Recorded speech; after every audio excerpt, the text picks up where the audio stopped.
Hello, everybody. Welcome back to my channel. And hello, Emmy. Thank you so much for joining me today. Thank you for having me.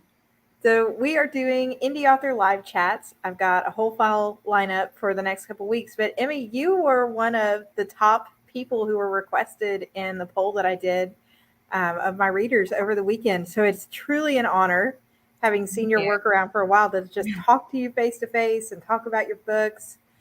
For those who don't know you, why don't I'm you tell very us a little bit excited. about yourself and what you write? I mean, you're an award-winning author, and you've got 3 beautiful books already that are out and available to be ordered. Are they all in the When Stars Become Shadows / Destined series? Is that one series? No, those are actually 2 separate. So I'm a fantasy author. I've written 2 series, or trying to complete 2 series. One is for young adults, like 16 plus. It's probably closer to like new adults. And then the other one, When Stars Become Shadows, that's meant to be a duology, and that is definitely adult. It has much more adult content, adult theming in there. But yeah, they're not related. They're in different realms, different universes. But I am laying a couple of Easter eggs that may connect them in some way for my readers who will pick up on it. That's really exciting, and congratulations on the new series. Thank you. We were talking a little bit before we went live just about how gorgeous. I mean, all your covers are beautiful, but this new cover is just gorgeous. Thank you. So I had a very specific vision before I even wrote this. Actually, I had the title in mind. I was like, I'm going to write a book called When Stars Become Shadows. And that was before I had a plot or anything. And I knew on the cover how I wanted it to be. I knew I wanted 2 pirate ships, and I wanted them to reflect each other and to make it look like they're in different realms maybe. And so I had a specific vision, and I'm so happy with the way it came out. I just love, I mean, it's gorgeous. The grayscale top, the colorful on the bottom for When Stars Become Shadows. Yeah, there it is. It's so beautiful. That's one that I really want printed for my shelf. My husband's standing over here, and I'm just like, this one. That would be great. Great present. Hint, hint, husband. So you mentioned having inspiration for the titles, and I guess the series in general. How did you get started in writing? Have you been a reader, or did writing come first? No, gosh, no. I'm actually fairly new to writing compared to other writers. You hear all the time that people are like, oh, I've been writing my whole life. I've been writing stories since I was a kid, whatever. That is not me. I didn't get interested in writing until a couple of years ago, actually. I was always an avid reader. There was one time in 6th grade where we had an assignment to rewrite a chapter from The Outsiders from a different perspective. Oh, wow. And so, yeah, it was a cool assignment, and I love that book. So I did that, but I ended up writing the whole book instead of just a chapter. And so when I did that, I thought that was pretty neat to think about writing in terms of like the way a character would think and act and stuff like that. But since then, I hadn't like thought of it again. I just knew that I enjoyed that assignment. And then in high school, my favorite classes were always English classes. And especially when we had our creative assignment pieces, that's what I liked about it. But yeah, I just always read books, like an insane amount of reading. And after working a lot in a lot of different types of jobs, and I honestly hated everything. And I was like, none of this is going to make me happy. I'm good at this, but I don't want to do this,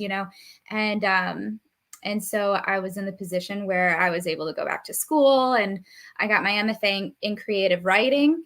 And then so the thesis for that, we had to write a book for the thesis. No pressure or anything there. I know. Luckily, they broke it up into classes. So it was over the course of about a year and a half that we had to write a book. And so we wrote it in sections, and it was actually a little bit difficult to do it that way because each professor had a different idea of how you should approach writing. And, so like once you get in the groove for 8 weeks, then you're like, oh, wait, now we have to try it a different way. And anyway, so it took a while. But in the end, I loved what I came up with. I loved everything about writing. And I really loved studying writing. I loved our lit theory classes and really diving into the technical aspect of it, like all of it. I was like, this is what I want. Like, this is exactly what I want to do. So yeah, it wasn't until a few years ago that I really figured it out. And now here I am. That's what I'm doing. But you hit the ground running. I mean, did Yeah. you get to pick what your book was about for your thesis, or did they just assign it and we're like, here's what you're writing? No, we did get to pick. We got to choose a genre. So I chose, it was either like young adult, adult fiction, or there was like a nonfiction memoir. So it was really broad, this thing. And at the time, I was reading almost exclusively young adult books. They were always my favorite. And so I chose young adult. So when I originally wrote Chosen to Fall was actually my thesis. So when I originally wrote it, I wrote it for kids, for like 12 to 18, firmly was in that. And as I finished and I started to think I like this story, but I don't love it. I don't love all the decisions I made. So I decided to edit it for several months straight, and I changed it a little bit. So it was more like upper YA, a little bit more theming that I thought was more popular and relatable as well. It really fit in with people who like Serpent and Dove and, a little bit older. And so, yeah, and then I changed it and I was like, I'm going to do this. I'm going to publish it.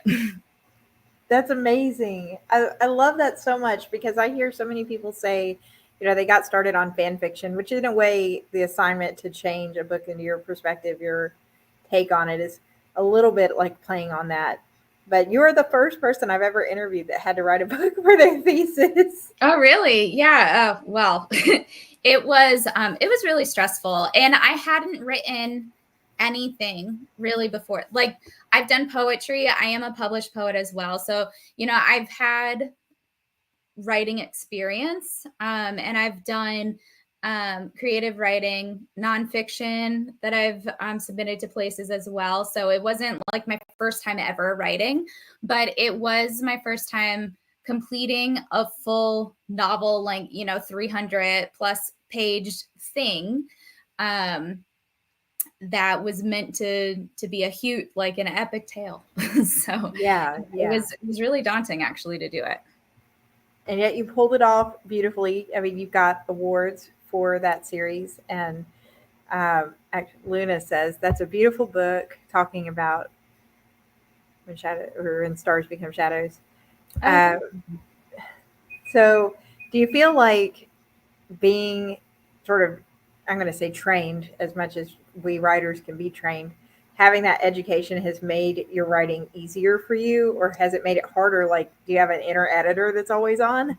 Yeah. So I don't know that it's been easier necessarily. There are a lot of technical things that I know automatically. I know how to, world build really well. I know how to incorporate magic and things like that maybe somebody who didn't study it wouldn't know offhand, without a little bit of research into that. So, for 2 years straight, we really broke down different types of books and stuff. So it's drilled into me. So in a sense, when it comes to writing, there are things that I already know what to do and how to look for. So I don't have to take the time to research it the way that someone else might have to.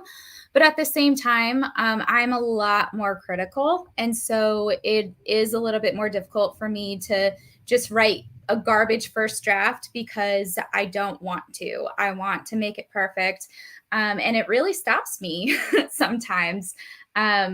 where, Yeah. I won't continue on to the next chapter until this one is great. I will not leave myself bullet points, and, and so that hinders me, and that kind of slows my process. Even though my advice to everybody is to not do that. And I definitely do that. So, Yeah, don't do what I do. Just yeah, duct tape over, not duct don't tape. be I like usually me. put masking tape over my delete key while I'm drafting. Oh man. Yeah, that's smart. That's something to do. Yeah, but like, I don't think anybody needs a degree or anything in writing to write. Like, you absolutely do not need that. But yeah, there are some instances where it comes a little bit more naturally for me, I guess, because it's been drilled into me for a while. So, have you talked to any of those professors that helped you with the book now that it's out and you've gotten awards for the series and everything? Yes, actually, there is my final professor. She edited my book before I turned it in as my thesis, and so she saw it. She saw it in like a rough way, and she saw it ultimately when it was done. She actually encouraged me to submit it as it was to agents before I decided to change it. And she gave me a bunch of names to try, and I'm still in touch with her. Her name is Melissa Hart. She writes middle grade fiction, and she does a lot of creative nonfiction as well. She's great. She's out in Oregon, I believe. And so we do connect every once in a while on Facebook. Actually, she put together a Facebook group for former students, and so she always wants to know what we're up to, and she supports us any way that she can there. So it is cool that she has seen my growth in the past 3 years or so. Oh, Mhm. well, thank you so much to all of Emmy's professors, if you're watching. Thanks for putting up with me. I mean, I think it's just so cool to see the fruit of all those years and all your hard work in something that's so tangible and available to the world. And so, how did you end up like going down the indie path? Because you mentioned agents earlier. Mhm. Yeah, I did. So the entire time I was in school, I thought I wanted to traditionally publish. I had the idea that you weren't legitimate unless you traditionally published, and I wanted to see, my book on shelves, and I thought that was the only way. And in school, they do talk about self-publishing a little bit, but they don't stress it. So, I mean, I remember there was a class we had to take that was specifically on the publishing journey and what to expect and all of that. And we spent, I think, what, like 2 weeks maybe on self-publishing, and the rest of the time, and like 8 weeks on how to traditionally publish, how to write a query letter, and all of that. And so I was like, well, yeah, obviously this is what I should do. Um, but then as you do, I received a ton of rejection letters, and something that kept popping up was that they wanted me to change my story. They didn't want a prologue. They said that the chosen one trope is dead and it won't sell. I didn't write it to market, and so they're like, if you change this, this, and this, we'll reconsider. You can resubmit. And I was like, that's changing the entire story. Like, Right. I don't want to do that. And I felt really confident in what I wrote, and I knew that what I wrote was good enough. And so I did end up changing the book from when I started to query it. I changed the point of view, and I added in, I actually made it a multi point of view. So it used to be in a first person, and I changed it to third, and then and I made it a dual point of view rather than just one. And it worked infinitely better, but I didn't change the theme. I didn't change the chosen one. I kept the prologue in there, like all the stuff they were like, yeah, this isn't going to do well. I kept. And so I decided to try self-publishing. So then I took about a year of research into that, since I didn't learn about it at all in school. Oh And yeah, and it's so much, oh so my, much. it was so overwhelming. This was like before even that I got onto Instagram or became part of any writing group or community. I was really doing it all alone. I had no idea what I was doing. I didn't know who to talk to. I just had these articles on the internet, and I was like, is this even accurate? What does this mean? So I messed up a lot. I made many mistakes. But that's okay. It's par for the course. Yes. Like everyone's going to make a mistake.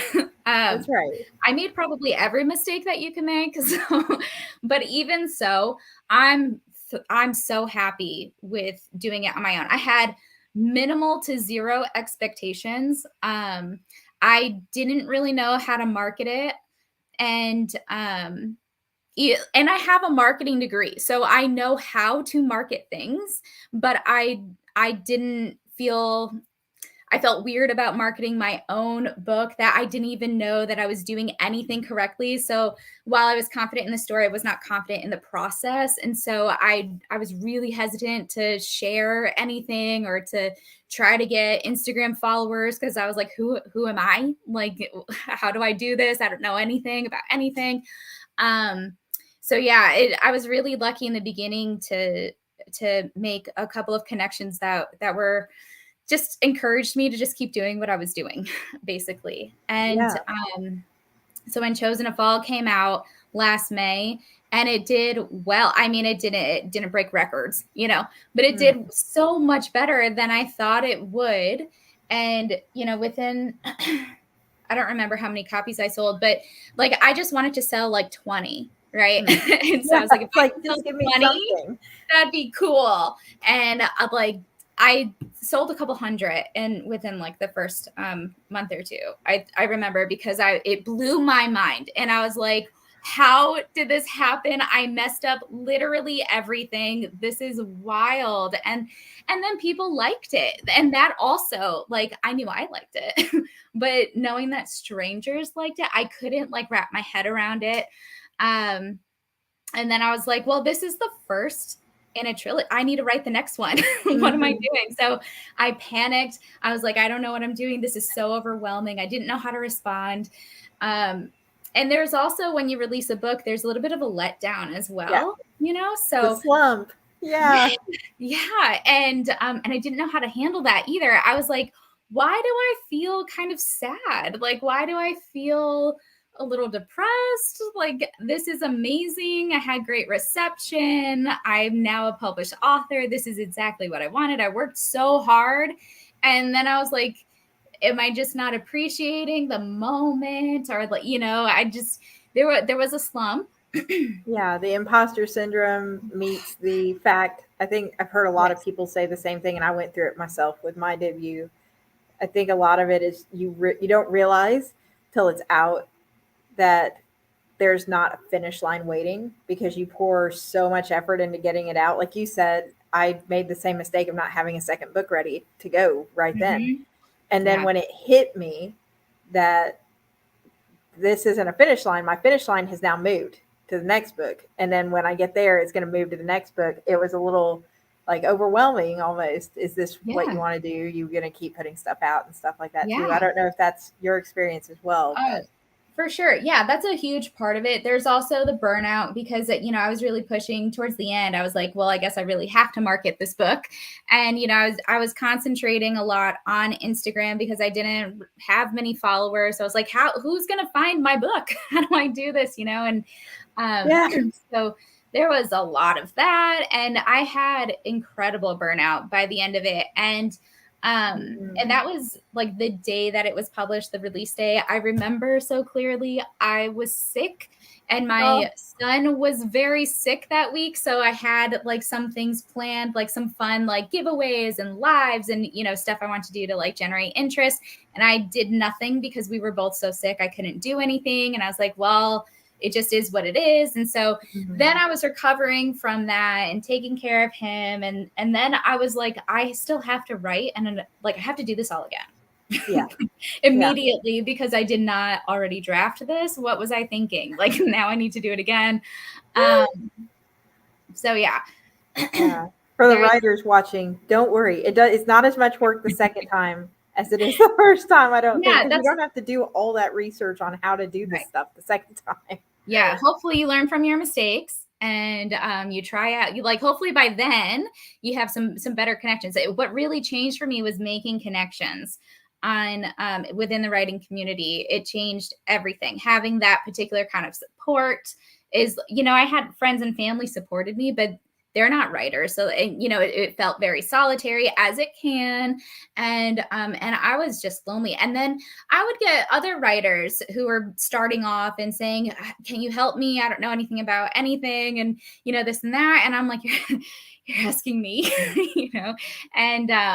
and that was a really cool moment as well. Like when that started happening, I loved doing that, and I was like, this is feels rewarding to me, that now I have experience that I can help other people and give advice, and hopefully they don't make the same mistakes I did. And, and it's I've just never part of the spoke to whole. another author recently, and what you said makes me think of that, which is to every author, somebody's a step ahead of you Mm-hmm. and somebody's a step behind you. So Oh, we're yeah. all able to like cycle, and that feeds Mhm. into that rising tides is going to lift all the boats, basically. Right. Yes, exactly. Exactly. And I will admit, when I started, anytime I saw someone else promoting a fantasy novel, a young adult fantasy novel, I was like, they're doing it better than me. They're going to get more sales. And like, I thought of it as a competition, which you should not, because it is not. And so I felt like I'm not doing enough. I'm not pushing hard enough. And how can I get these people to buy my book too? They're not going to want to spend money on me when they're spending money on this person. Like I had all these thoughts that are just not true. And I didn't know that right away, so there was even a period of time when I was doing it and I was like, I'm doing this whole thing wrong. Like, why can't I be like this person? And then it took a while, but I realized we're all on our own journey, and everyone is so helpful.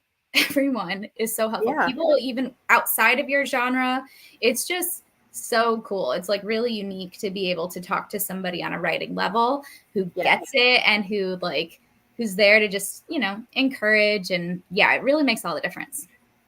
absolutely. And people who've been on this channel have heard me mention this before, that we indie authors are often in a community where we all succeed or we all fail, Mm-hmm. as opposed to maybe more of a traditional mindset where it's competition. Because if someone picks up a famous person's book and reads it and they're like, oh, I don't like their book, they're still going to go read other books, maybe by that same person, maybe Mm-hmm. by other people that same publisher puts out.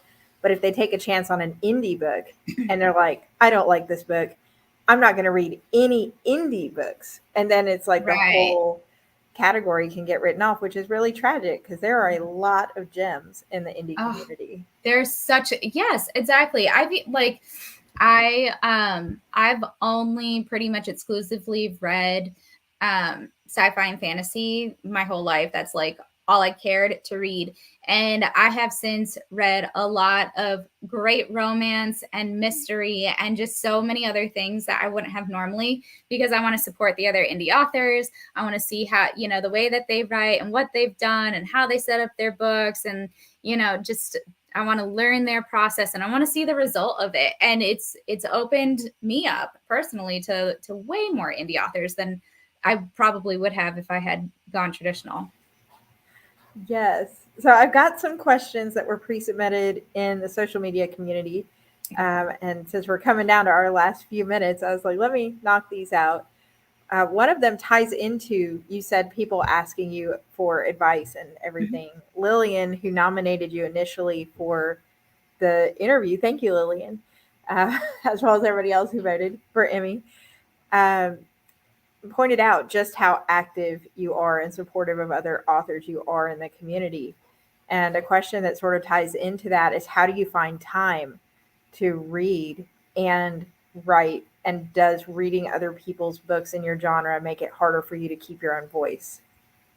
Ooh, okay. So how do I find time? It's I don't sleep. So number one, just stop sleeping and you'll find more time. Sleep is for mortals. I don't do that. Um, I have to prioritize it. I was able to do it a lot more a while ago. Several months ago, I was able to read several indie authors at once and help them and give them advice. I offer to beta read for lots of people. I freelance edit now as well, so I don't really advertise it so much because I don't have time. But I do that as well. I help with developmental editing, and so for people who know that when they come to me, I accept every project basically. And so I always make time for that sort of thing. Now, because I'm writing 2 books at once, I haven't been putting my writing as a priority. I know. I haven't been putting my writing as a priority. I've been trying to get at least one indie book a month and helping, other people and people who randomly will DM me questions on marketing or on developing their story and such. So I have to, now I have to figure out how to balance, because I have a little bit less of time to do that. But I think it's really important to be able to help other people, especially because I know how hard it was in the beginning, and I know how easy it can be to give up without the proper support. And I want everybody to be able to publish their books. So yeah, it's really just about prioritizing what's important in the moment. And I don't sleep, but no, I don't lose my voice at all. I'm able to really separate it. And I think that's just because I know my books really well. And the people that I read write so differently from the way that I do. There's never confusion or like an overlap. I don't pick up really so much what other people are reading when I'm focused on it. I'm able to like separate it. I love that explanation, because I'm a developmental editor as well. And so I've always had people ask, well, how do you read every day and then write your own stuff? And it's hard to put into words, and you just summed it up perfectly, that everybody's voice is so different. It's really hard to be like, okay, now I'm going to borrow your voice. Right. Yeah. Yeah. No, you just learn how to separate it, but everybody does, right? I have a friend who writes tons of metaphors, and I don't write metaphors so much. I write pretty simply. And so I would never pick that up in my writing. It's just, I know that that's this person and I'm someone different, and, so you just separate it. Yeah. So somebody else asked, do you have more books in the works? Yes. You're writing 2. Mm-hmm. Yes, 2 more I'm books. writing 2. I'm writing the final book in the Destin series, so I can finish off that trilogy. And When Stars Become Shadows is a duology, so I'm writing part 2 there as well. Oh, fun! I love duologies. Yeah. Oh, yeah. I really should just write a standalone. Is what it is, so that I feel less stress. Mm-hmm. But I can't help it. I'm the queen of cliffhangers. Like, all I do is leave cliffhangers, and I love it. But then I'm like, oh yeah, now I need to continue. Wow. Yes. We got to have a follow-up if there's going to be a cliffhanger, even if it's a novella, right? Right. Yes. Yes. So I wanted to get those out by the end of this year. It's not happening. So I'm actually starting a new job, and I've had so much going on. So they're both being pushed to spring, but they will be out. I'm saying it publicly. They will be out in the spring. Yay! Yep. You heard it here first, folks. Knock on wood. Mm-hmm. Yes. So the other, let's see. You mentioned having an agent. Were you able to sign an agent? And if you did they help you with your launch? No, I didn't. No. So I got rejected a bunch of times because they kept telling me to change my book, and they told me it wouldn't sell. And I said, I don't care. I'm not worried about sales. I want to put out this book. So I did not go that route. I went completely indie. I started my own publishing imprint. I have my own business now. I do everything myself, and I feel much better, like way more stress. No one helps me. But congratulations on the imprint. Thank you. Hang in there on the doing it yourself. Yeah, wow, right? So it's a lot, but I like it so much better. Yeah. And then this one, I think, will bring us probably close to our time, but it is, what are the key things that you think a writer should research before deciding whether to self-publish or go traditional? You have to figure out really what's important to you. So you have to know, even if you go traditional, you're still doing a majority of your marketing. So if you think you're doing traditional because you don't need to do marketing, that's not true. You absolutely will still need to market. You still need to promote everywhere that you can. Like, a lot of times, even with the small independent presses, they kind of leave it up to you. They might arrange an interview or 2. They might put your book, on display somewhere, but you're the one that's selling your book. So make sure you understand that you still have to market. So research types of marketing techniques, also research royalties and payment schedules, and just in general, what kind of work and how much time it will take to do both. Great advice. And I cannot tell you how much of an honor it is to have you on. Truly, thank you so, so much. And congratulations on everything that you've got going with your books. It's so exciting. Thank you so much. And if you are watching and you do not already follow Emmie or you haven't read any of Emmie's books, you can click the link in the description box if you're watching on YouTube. If you're on Twitter, you're going to have to come over to YouTube or hop over onto Instagram or something to get Emmie's links. But they are great books. I actually have the first one on my ebooks, and I really need the first one of this new series in a paperback. Yes, thank you. Thank you. I appreciate your support. Oh, my pleasure. All right. Well, thank you so much, everybody. I hope you have a great weekend. Bye. Bye.